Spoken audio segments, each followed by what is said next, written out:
kama kweli mtu anataka kufanya maandamano ya amani, pia yapate usimamizi wa vyombo vyetu, ili wanaofanya hivyo wafanye kwa usalama na ujumbe wao upokelewe. Lakini ni maandamano gani ambayo watu wanakusanyika, wanaanza kuvamia maduka ya watu, wanaanza kuchoma miundombinu, wanaanza kulipua vituo vya mafuta, wanalipua vituo vya polisi, na unajua kule kuna silaha, wanashambulia askari, wanakwenda kuharibu biashara za watu, wanafunga njia kwa matairi. Na sasa ndio maana nikasema Odemba, ningetamani sana tusiingie sana kwenye hii mijadala, kwa sababu tayari tuna tume ambayo inachunguza. Tuiache tume ikamilishe kazi yake. Ikishakamilisha kazi yake itatupa ripoti. Serikali tutakuja kutoa msimamo wetu.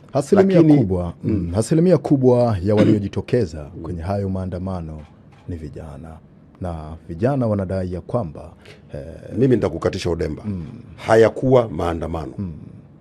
Unayahitaji. Kilichotokea zilikuwa ni fujo, ni vurugu. Waliojitokeza sasa kwa asilimia kubwa walikuwa ni vijana, na vijana wamekuwa wakisema ya kwamba serikali haiwasikilizi.